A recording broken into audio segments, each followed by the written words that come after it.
नमस्कार मित्रांनो, ठरलं तर मग या येणाऱ्या काही भागामध्ये असे होणार की आत्तापर्यंत आपण असे बघितले की सायलीवर हल्ला झालेला असतो आणि सायलीच्या पोटात चाकू खुपसल्यामुळे सायली ही बेदम जखमी झालेली असते। तेव्हा मात्र अर्जुनची अवस्था ही बघण्यासारखी झालेली असते। अर्जुनला काय करावे आणि तो अर्जुन कासावीस होऊन मी सायलीला म्हणत असतो की सायली, तुम्ही मला सोडून कुठेही जाऊ शकत नाही। ज्याने कोणी तुमची ही अवस्था केली त्याला मी सोडणार नाही आणि मी सायली प्लीज, माझे तुमच्यावर खूप प्रेम आहे, तुम्ही प्लीज शुद्धीवर या आणि आपल्याला खरंच नवीन जीवन जगायचे म्हणून अर्जुन खूप कासावीस होऊन सायलीला उठवण्याचा प्रयत्न करत असतो आणि तो सायलीला उचलतो आणि त्याच क्षणी तो सायलीला हॉस्पिटलमध्ये घेऊन आलेला असतो आणि योगायोगाने सायलीला हे रविराजचे सुद्धा रक्त द्यावे लागलेले असते आणि रविराजने जे रक्त दिलेले असते त्या रक्ताच्या DNA टेस्टच्या रिपोर्टवरून आणि ते रक्त मॅच झाल्याने सर्वांना मात्र समजते की रविराज आणि सायली यांचे जे काही रक्तगट आहे ते एकच का निघाले असतील आणि सायली ही प्रत्येक गोष्ट प्रतिमासारखी का करत असेल या सर्व संकेतावरून सर्वांना समजलेले असते की खरंच सायली हीच आपली तन्वी आहे। आपण एका खूप मोठ्या गोंधळात आहो आणि ती प्रिया मुद्दाम आपल्याला फसवण्याचा प्रयत्न करते आणि नक्की काहीतरी असंच झाले असणार आणि सायलीला मारण्याचा मुद्दाम कोणीतरी प्रयत्न केला असणार हे अर्जुन शोधण्याचा प्रयत्न करणारच असतो।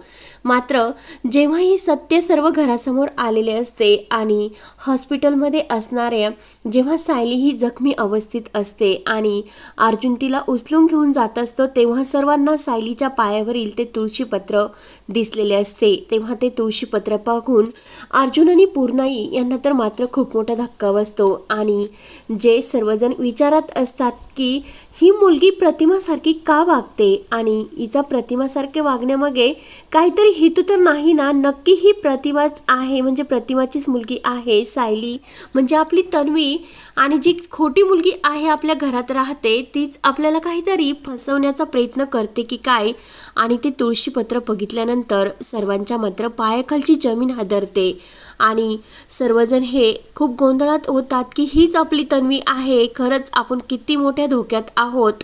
सर्वांना खूप पस्तावा येत असतो, पूर्णाई आजीला सुद्धा खूप पस्तावा येतो, कारण आपण आपली खरी तन्वी आपल्या जवळ असताना तिचा किती रागराग केला, आत्तापर्यंत तिला आपण समजून सुद्धा घेतले नाही, तिचा रागराग करून आपण तिला घराबाहेर काढण्याचा सुद्धा हा किती कट रचला। पूर्णाई आजीला सुद्धा खूप पस्तावा येतो। कल्पनाला मात्र खूप अभिमान वाटलेला असतो की खरंच आपल्या अर्जुनचं आयुष्य आणि त्याचं नशीब खरंच किती उंचावर आहे की आपली जी तन्वी म्हणजे सायली हीच तन्वी बनून आपल्या अर्जुनच्या आयुष्यात आली आणि अर्जुनचे आयुष्य खरंच। तेव्हा कल्पना देवाला हात जोडून नमस्कार करते की काही कर देवा, पण देवी आई माझ्या सायलीला तू नक्की वाचव। तर कल्पनाच्या डोळ्यामध्ये सायलीविषयी खूप असे एक पाणी येत असते। त्यानंतर रविराजला सुद्धा खूप पस्तावा येतो की खरंच आपली रक्ताची मुलगी असून आपण तिला किती असा धूर लोटण्याचा प्रयत्न केला। तेव्हा मात्र सर्वांना खूप पस्तावा येतो आणि पूर्णाई आजी म्हणत असते की नाही, आता मी माझ्या सायलीला तन्वी म्हणून या घरात सुखासमाधानाने घेऊन येणार, तिच्या लक्ष्मीच्या पावलांनी मी या सुभेदारांच्या घरात तिची एंट्री करणार, फक्त देवी आई माझ्या सायलीला बरे कर आणि या संकटातून तिचे रक्षण करून तिला वाचव, सुखरूप तिला आमच्या घरी परत येऊन दे, नाहीतर सायलीला जर काही झाले म्हणजे आमच्या तन्वीला, तर प्रतिमाला मी तोंड दाखवू शकत नाही, कारण आत्तापर्यंत प्रतिमा ही येते नव्हती, तर प्रतिमा आल्यानंतर मला काय विचारेल हे मला माहिती नाही। तर लगेच पूर्णाई आजी रविराज हे सर्वजण सायलीसाठी देवाकडे प्रार्थना करतात। सर्वांच्या आशीर्वादाने सायली ही मस्त शुद्धीवर आलेली असते। तेव्हा पूर्णाई आजी आणि घरातील सर्वजण सायलीचे खूप छान प्रकारे स्वागत करतात।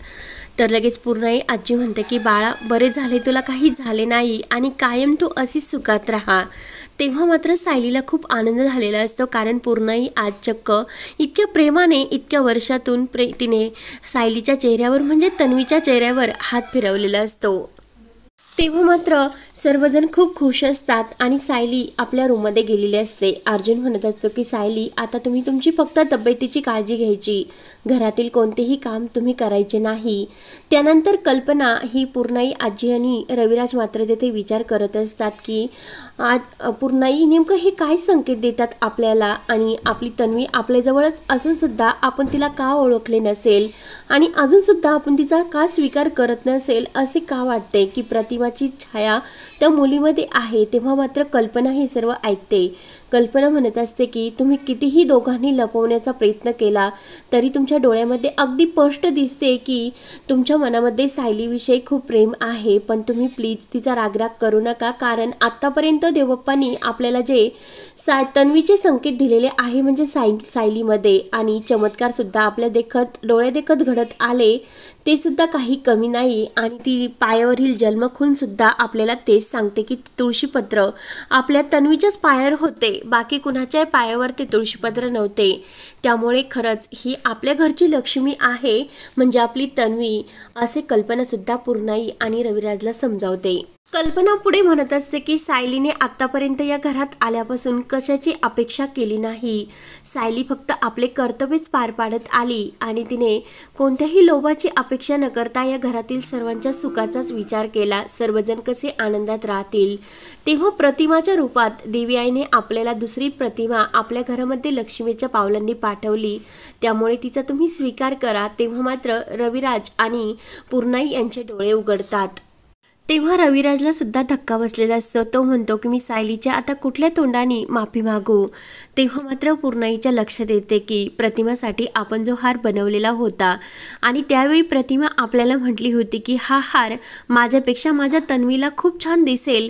तेव्हा पूर्णाई आजीला ते आठवते आणि ती कल्पना आणि रविराजला म्हणत असते की हा माझा जो खानदानी हार आहे आणि मग तो प्रतिमासाठी बनवला होता, मात्र प्रतिमाची अशी इच्छा होती की तो हार माझ्या तन्वीला द्यावा, म्हणून आज मी माझ्या नातसुनेला म्हणजे तन्वीला हा हार देत आहे.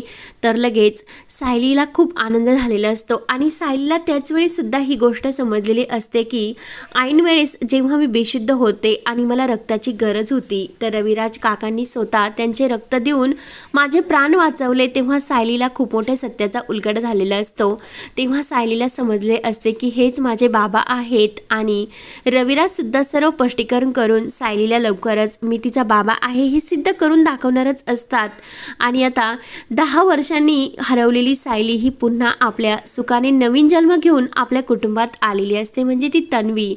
तेव्हा आता अर्जुन सुद्धा सायलीला प्रेमाने तिची काळजी घेऊन प्रपोज करणार असतो की मिस सायली, आपले जे काही कॉन्ट्रॅक्ट मॅरेज होते ते खरंच मी आता विसरलो, मला माफ करा. आतापर्यंत मी तुमच्याबरोबर चुकीचा वागलो. इथून पुढे माझे तुमच्यावर खूप प्रेम आहे आणि मी कधीही तुम्हाला असे संकटात नाही बघू शकत. त्यामुळे प्लीज माझ्या प्रेमाचा तुम्ही स्वीकार करा. माझ्याकडून जे काही चुका झाल्या असतील त्याबद्दल मला माफ करा. तेव्हा मात्र सायलीच्या डोळ्यातील तो आनंद बघून अर्जुनला सुद्धा खूप आनंद वाटलेला असतो. आणि जेव्हा सायली ही हॉस्पिटलमध्ये असते तेव्हा हॉस्पिटलमध्ये सायलीला प्रतिमाचे एक असे भयानक सत्य तिच्या समोर येणार असते आणि परत घरी आल्यानंतर तो सर्व थरारक भाग तिला आठवून आपला पूर्ण भूतकाळ सायलीला आठवलेला असतो. तेव्हा मात्र आपणच तन्वी आहोत आणि लहानपणी आपल्या गाडीचा जो ॲक्सिडेंट झाला आणि तो ॲक्सिडेंट कोणी करवला म्हणजे सायली ही सांगत असते की तो मुद्दाम ॲक्सिडेंट घडलेला नव्हता, तो ॲक्सिडेंट केलेला होता.